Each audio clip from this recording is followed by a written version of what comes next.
Depuis des siècles, l'histoire de l'Afrique a été réécrite par d'autres, ses vérités effacées ou déformées, ses civilisations éclipsées derrière des récits étrangers.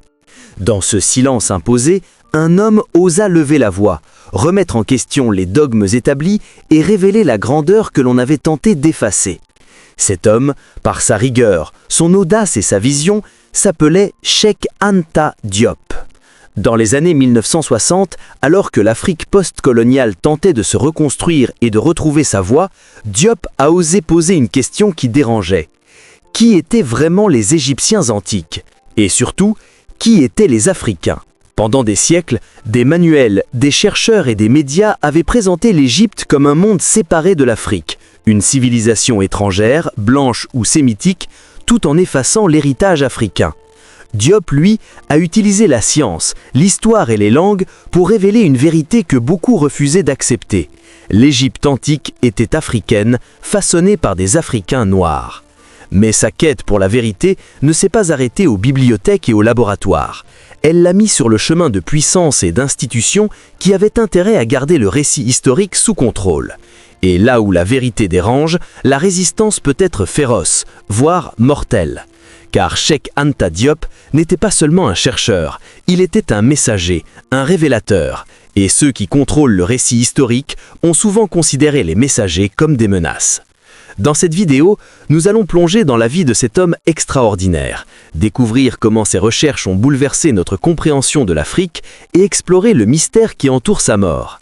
Était-il simplement victime d'une attaque cardiaque, comme le prétendent les documents officiels, ou sa mort pourrait-elle être liée à son travail courageux pour révéler la vérité historique ?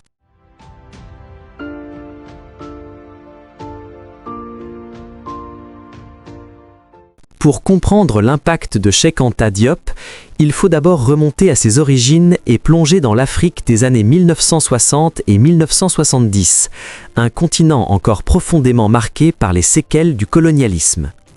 Né le 29 décembre 1923 à Tietou, un petit village près de Dakar au Sénégal, Diop grandit dans une famille modeste mais cultivée.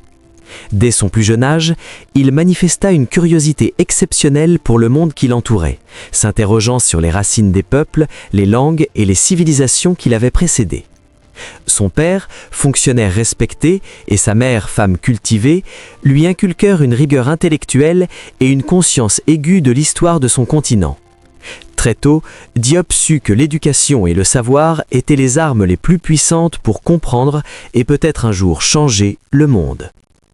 Enfant, il fut fasciné par les récits des anciens et les traditions orales de sa région, mais également par la lecture des ouvrages occidentaux que l'école coloniale mettait à sa disposition. Cette confrontation entre les histoires racontées par son peuple et celles imposées par le système éducatif colonial éveilla en lui un esprit critique. Il prit conscience que l'Afrique n'était jamais représentée comme elle était réellement, que son passé était réduit, tronqué ou parfois nié. Ses premières années, marquées par un mélange d'admiration pour ses racines et de frustration face à l'injustice de l'histoire enseignée, forgèrent l'homme qui, plus tard, deviendrait un chercheur intransigeant et un défenseur infatigable de la mémoire africaine. À mesure qu'il poursuivait ses études, Diop se révéla être un étudiant brillant et polyvalent. Passionné par la physique et les sciences exactes, il obtint son diplôme de physique à l'Université de Paris. Mais son intérêt ne se limita jamais aux sciences. Il s'immergea dans l'histoire, l'archéologie, la linguistique et l'anthropologie, convaincu que comprendre le passé de l'Afrique nécessitait une approche multidisciplinaire. Cette capacité à croiser des disciplines différentes allait devenir la signature de sa méthode de recherche et lui permettre de bâtir des arguments d'une rigueur scientifique irréprochable pour réhabiliter l'histoire africaine. Plonger dans l'Afrique des années 1960 et 1970, c'est comprendre le contexte dans lequel Diop fit son travail révolutionnaire. Les indépendances politiques n'avaient pas effacé les décennies d'humiliation culturelle, économique et intellectuelle, et l'histoire elle-même semblait avoir été remodelée pour minimiser ou effacer la grandeur africaine. Dans les manuels scolaires et les médias européens, l'Afrique n'apparaissait pas comme un acteur central de la civilisation humaine, mais comme une périphérie, un décor de l'histoire du monde attendant d'être civilisé par d'autres. Les grandes réalisations des civilisations africaines, qu'il s'agisse de l'architecture monumentale de la vallée du Nil, des mathématiques complexes des anciens royaumes du Sahel ou des avancées scientifiques et médicales oubliées, étaient souvent ignorées, déformées ou attribuées à des peuples extérieurs. Cette réécriture systématique du passé n'était pas neutre, elle servait à justifier une hiérarchie mondiale où l'Afrique, et par extension ses habitants, étaient perçus comme des acteurs secondaires.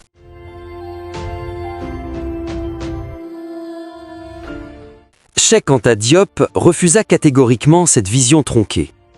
Dès ses premières recherches, il entreprit un travail rigoureux et multidisciplinaire, combinant l'histoire, la linguistique, l'anthropologie et même la physique pour démontrer scientifiquement ce que beaucoup pressentaient depuis toujours. L'Afrique n'était pas seulement le berceau de l'humanité, elle avait été au cœur de la civilisation mondiale. Et l'Égypte antique, loin d'être un monde à part, était profondément africaine. Ces méthodes, audacieuses pour l'époque, mêlaient analyse scientifique, comparaison linguistique et étude critique des textes anciens. Il analysa la pigmentation des momies égyptiennes avec une précision chimique et biologique, comparant ses résultats avec les populations africaines contemporaines. Il démontra que les traits physiques et les caractéristiques génétiques des anciens Égyptiens correspondaient à ceux des populations subsahariennes, ébranlant ainsi des décennies d'interprétations racialisées et orientalisées. Mais Diop n'en resta pas là. Il étudia les langues africaines et les hiéroglyphes, révélant des correspondances et des continuités surprenantes qui confirmaient l'unité culturelle du continent. Il réexamina les textes antiques avec un regard neuf, détaché des biais eurocentriques, et mit en lumière des connexions historiques et culturelles que personne n'avait osé explorer sérieusement. Chaque démonstration, chaque article, chaque conférence qu'il donnait devenait une petite révolution intellectuelle, une remise en cause des fondements même de l'orientalisme académique qui avait régné sans partage depuis le XIXe siècle. Les falsifications historiques, souvent subtiles mais systématiques, qui avaient effacé ou altéré l'histoire africaine pendant des siècles, étaient exposées pour ce qu'elles étaient, des instruments de domination culturelle et politique. Reconnaître que les Égyptiens antiques étaient noirs n'était pas seulement une question de couleur de peau ou d'identité. C'était remettre en cause l'ordre mondial des idées, la légitimité culturelle imposée par l'Occident, et les récits officiels qui avaient réduit un continent entier à l'ombre de sa propre histoire. Chaque débat où Diop intervenait, chaque publication où il affirmait ses conclusions représentait un acte de courage. Car il savait qu'il affrontait non seulement l'ignorance, mais aussi des institutions, des réseaux et des sphères de pouvoir attachées à maintenir ces récits falsifiés. Ces recherches ne se limitaient pas à la recherche académique, elles constituaient un véritable combat pour la mémoire et la dignité du continent africain. Ses ouvrages majeurs, notamment Nation, nègre et culture et L'unité culturelle de l'Afrique noire, sont devenus des piliers de l'histoire africaine moderne. Ces textes, méticuleusement documentés, offrent non seulement une reconstruction scientifique et historique de l'Afrique ancienne, mais également une invitation à reprendre possession de sa mémoire collective. Pour des générations de chercheurs, d'étudiants et de militants, ces livres ont servi de tremplin pour revisiter l'histoire, déconstruire les récits biaisés et défendre une identité longtemps niée. Chaque chapitre, chaque analyse contenue dans ces ouvrages est un rappel que la vérité historique peut être un outil puissant de libération et que le savoir est indissociable de la dignité et de l'émancipation culturelle.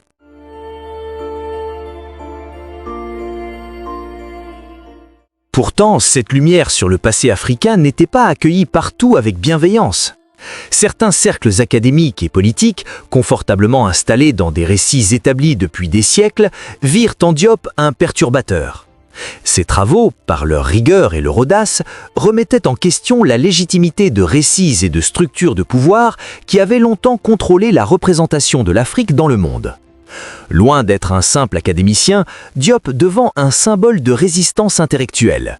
Son travail était une invitation à regarder l'Afrique autrement, à réévaluer ses racines et à envisager son histoire avec honnêteté, mais pour ceux qui bénéficiaient de la falsification, c'était une menace. À travers ses recherches, Diop montra que l'histoire n'est jamais neutre. Chaque mot, chaque interprétation, chaque omission peut servir à contrôler la perception d'un peuple. Il illustra de manière éclatante que comprendre l'Afrique authentique ne consistait pas seulement à étudier le passé, mais à réhabiliter l'ensemble de sa mémoire, à redonner à ces peuples le contrôle de leur propre récit et à transformer la manière dont le monde percevait ce continent. Ces travaux posaient une question simple mais redoutable. Si l'Afrique avait été à l'origine d'une civilisation aussi avancée que l'Égypte, pourquoi et comment avait-on accepté de l'effacer de l'histoire ? Ce combat pour la vérité historique et culturelle, Diop l'a mené jusqu'au bout, avec rigueur et courage. Ses méthodes scientifiques, ses analyses précises et sa passion pour l'exactitude furent ses armes contre des siècles de désinformation. Mais cette lumière qu'il apporta sur le passé africain dérangea profondément ceux qui préféraient maintenir un récit qui justifiait l'ordre établi. Reconnaître l'Afrique comme berceau d'une des civilisations les plus avancées de l'histoire humaine n'était pas seulement une révolution intellectuelle, c'était un bouleversement politique et culturel, un acte de justice historique et une revendication de dignité pour un continent longtemps marginalisé. En observant aujourd'hui l'influence de Cheikh Anta Diop, on comprend combien ses travaux ont transformé la perception de l'Afrique. Chaque chercheur, chaque étudiant, chaque militant qui s'inspire de son œuvre poursuit un combat commencé il y a plus d'un demi-siècle. Et chaque fois que l'histoire africaine est racontée avec honnêteté, chaque fois que la mémoire d'un peuple est réhabilitée, l'ombre de Diop plane sur cette victoire silencieuse, rappelant que la vérité, même face à l'adversité, finit toujours par éclore.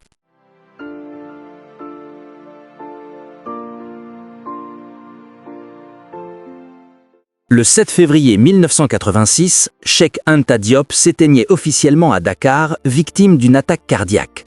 Officiellement, son décès semblait naturel, une fin tragique mais classique pour un homme d'une telle intensité intellectuelle et physique. Pourtant, pour ceux qui ont suivi sa vie et son travail, cette disparition ne peut être comprise sans le contexte dans lequel elle s'inscrit. Les mois qui précédèrent sa mort furent marqués par des pressions croissantes, des tensions palpables et des menaces voilées, provenant de cercles universitaires, politiques et internationaux. Diop, par son audace, avait secoué les fondations d'un ordre historique et culturel soigneusement construit depuis des siècles. Ses travaux, en révélant que l'Égypte antique était profondément africaine et en démontrant le rôle central du continent dans la civilisation mondiale, étaient perçus par certains non seulement comme subversifs, mais comme dangereux. Les témoignages de ses proches, collègues et étudiants suggèrent que Diop avait conscience de l'hostilité que ses recherches pouvaient susciter.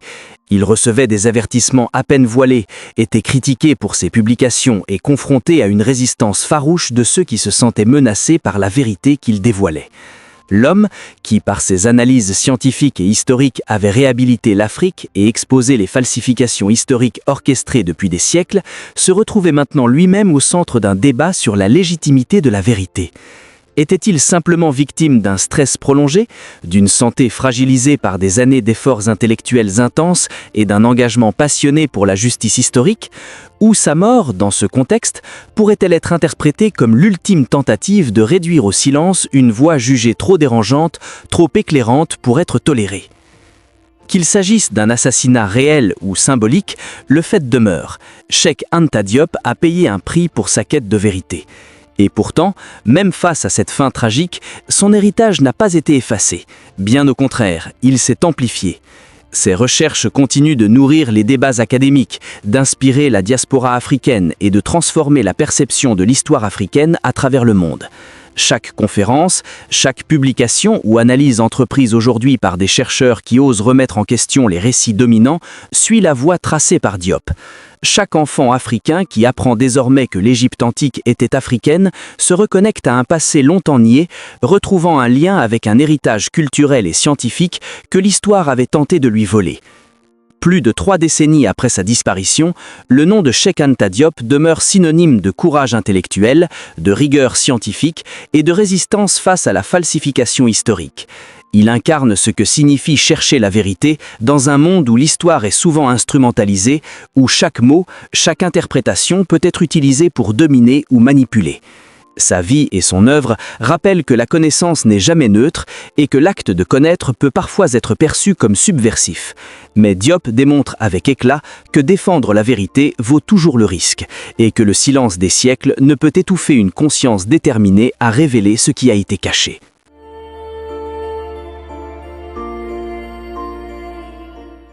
Aujourd'hui, en revisitant ses travaux, en étudiant ses analyses et en diffusant ses idées, les chercheurs et les militants poursuivent non seulement une mission académique, mais également un acte de justice historique.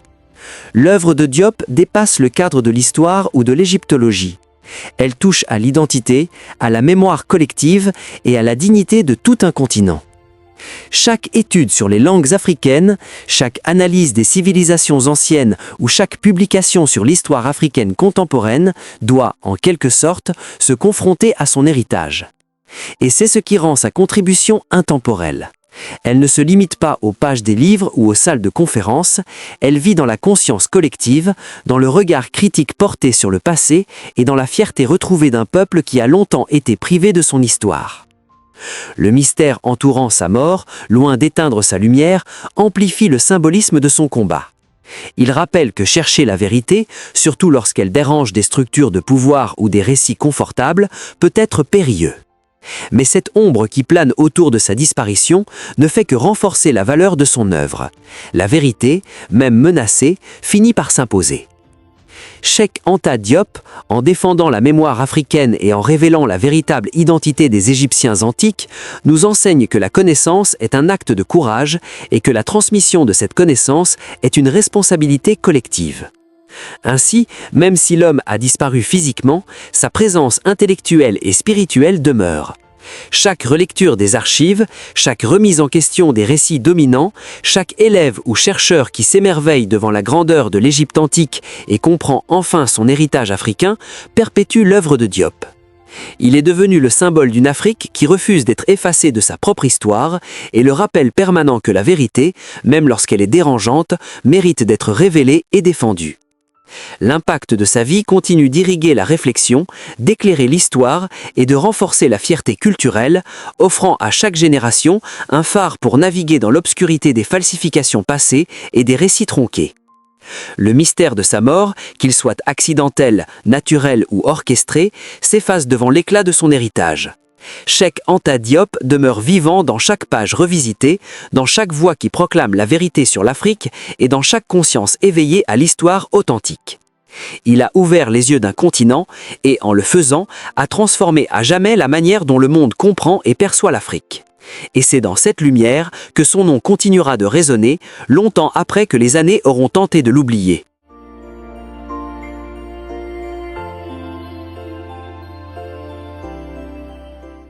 Alors que nous refermons ce chapitre sur la vie et l'œuvre de Cheikh Anta Diop, il est impossible de ne pas ressentir l'ampleur de ce qu'il a accompli. Plus qu'un simple historien ou chercheur, Diop a été un éclaireur dans l'obscurité. Un homme qui a osé défier des siècles de falsification et de manipulation pour restituer à l'Afrique sa mémoire et sa dignité. Sa quête de vérité, loin d'être un simple exercice académique, était un acte de courage absolu. Il a affronté des institutions, des préjugés et des forces invisibles qui préféraient que le passé africain demeure effacé ou déformé. Aujourd'hui, plus de 3 décennies après sa disparition, son héritage continue de vibrer. Chaque mot qu'il a écrit, chaque conférence qu'il a donnée, chaque analyse scientifique qu'il a menée résonne comme un appel à ne jamais accepter l'histoire telle qu'elle nous est présentée, mais à la questionner, à la scruter, à la reconstruire avec rigueur et honnêteté. Diop nous rappelle que l'histoire n'est pas seulement un récit du passé, c'est un combat pour l'identité, pour la mémoire et pour la liberté intellectuelle. Le mystère qui entoure sa mort ajoute une dimension presque légendaire à son parcours. Qu'il ait été victime d'un système qui craignait la vérité ou qu'il soit parti de causes naturelles, son message demeure clair et intact. La vérité sur l'Afrique, sur ses civilisations, sur ses peuples, ne peut être ignorée ni supprimée. Elle vit dans les livres, dans les mémoires, dans la conscience collective de ceux qui refusent d'accepter les mensonges historiques. En fin de compte, Cheikh Anta Diop n'a pas seulement révélé qui étaient les Égyptiens antiques ou réhabilité l'histoire africaine. Il a montré ce que signifie résister, réfléchir et lutter pour la vérité, même lorsque le monde semble conspirer contre elle. Sa vie et son œuvre sont un phare pour tous ceux qui cherchent à comprendre d'où ils viennent et qui refusent de se laisser voler leur passé. Et lorsque nous regardons l'Afrique d'aujourd'hui, ses villes, ses cultures, ses peuples, nous pouvons entendre à travers le temps et au-delà des apparences la voix de Cheikh Anta Diop, un appel à connaître, à comprendre et à transmettre la vérité. Car c'est seulement en regardant notre passé avec lucidité que nous pourrons construire un avenir digne de nos racines.